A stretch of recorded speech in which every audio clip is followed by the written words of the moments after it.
Welcome back, kindergarten friends. Merlin and I here. Remember, this time Merlin really isn't part of the story. It's Morgan Le Fay, the librarian who wants Jack and Annie to find her something. And so remember, in chapter 1, Jack and Annie were going to go to the ocean. Do you remember that? And she gave them an ocean guide, and we hadn't heard the rhyme yet. So I thought today, first you're going to need, oh, yep, that's right, Merlin. They're going to need their reader writer journal. If you can magically make that appear, poof. If not, pause the video and go and find it.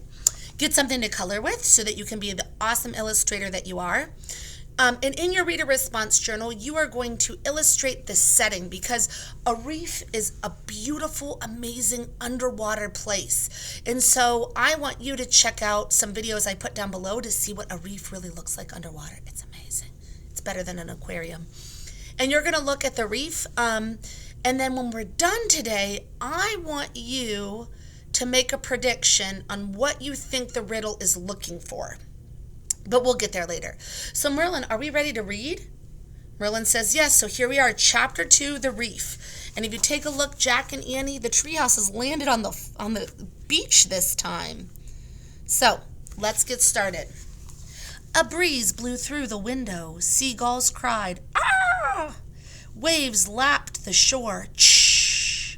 Annie picked up the riddle scroll. She unrolled it. Together, she and Jack read the riddle. Remember, you're drawing the ocean scene right now. You're drawing the setting. Rough and gray as rock, I'm plain as plain can be, but hidden deep inside, there's great beauty in me. What am I? Let's go find the answer, said Annie. She and Jack looked out the window. The treehouse wasn't in a tree. It was on the ground. Why is the ground pink, said Jack. I don't know, said Annie, but I'm going out there. I'm going to do a little research first, said Jack. Annie climbed out of the treehouse. Jack picked up the ocean book and flipped through it. He found a picture of pink islands surrounded by water. He read, "This is a coral reef. Corals are tiny sea animals. After they die, their skeletons remain. Over time, the reef builds up from stacks of coral skeletons." Oh man, tiny skeletons, said Jack. He pulled out his notebook and wrote, "Millions of coral skeletons." Jack, come look at this, cried Annie. What is it? I don't know, but you'll love it, she said. Jack threw his notebook and the ocean book into his backpack. He climbed out the window. Is it the answer to the riddle, he called. I don't think so. It doesn't look very plain, said Annie. She was standing at the edge of the water. Beside her was a strange-looking machine. Jack hurried over the bumpy coral to get a better look. The machine was half on the reef and half in the clear blue water. It looked like a huge white bubble with a big window. It's a special kind of boat? Is it a special kind of boat? Asked Annie. Jack found a picture of the machine in the ocean book. He read, "Scientists who study the ocean are called oceanographers. Sometimes they travel in small diving vessels called submersibles, or MiniSubs, to study the ocean floor."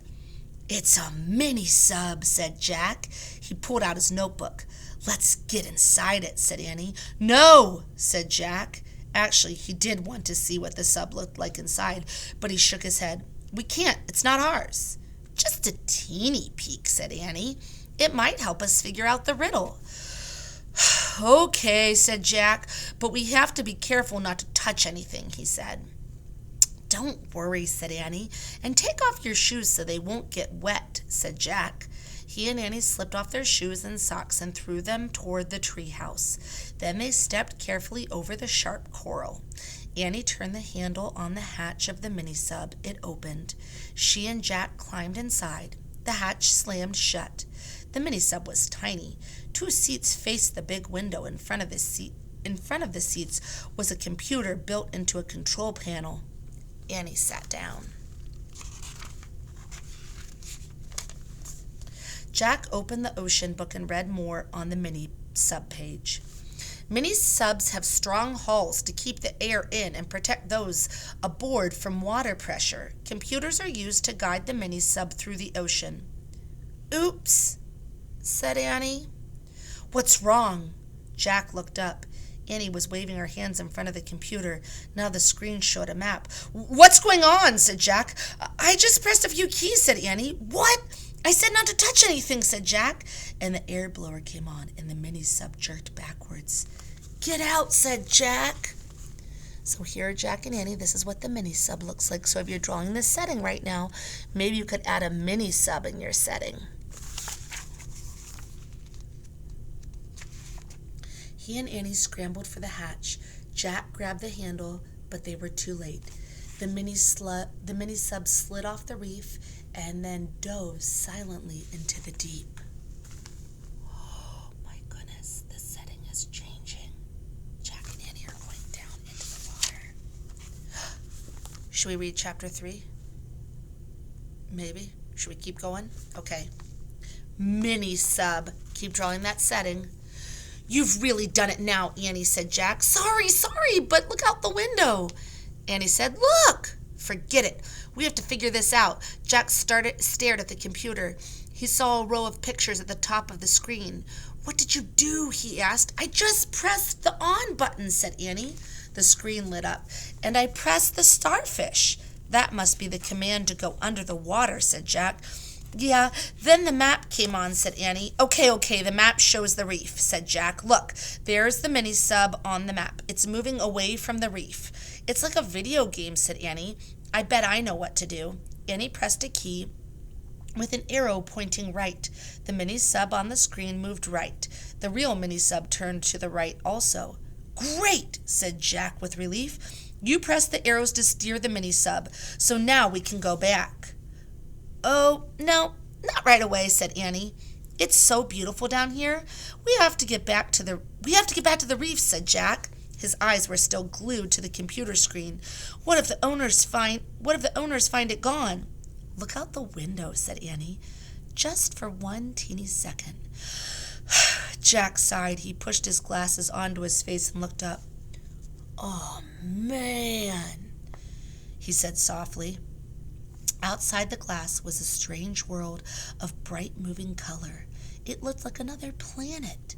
The MiniSub was moving past red, yellow, and blue coral, past little coral mountains, valleys, and caves, past fishes of every color and size. Can't we stay a little while? The answer to Morgan's riddle must be here, said Annie. Jack nodded slowly. She might be right, he thought. Besides, when would they ever get to visit a place like this again? How cool is that, you guys? Keep drawing the setting. And that's it. That's the end of chapter 3. All right, so what I want you to do is I want you to listen to the riddle, and I want you to take a guess on what you think the riddle could be. So finish your illustration. If you need to pause it, you can pause it now and come back. But in that box down below, rough and gray as a rock, I'm plain as plain can be, but hidden deep inside, there's a great beauty in me. What am I? Make a prediction on what you think the riddle will give them. All right, until then, I will see you tomorrow for chapter 4. Chapter 4 is called, wait for it, Fish City. Fish City, that sounds weird. Until then, I can't wait to read with you tomorrow.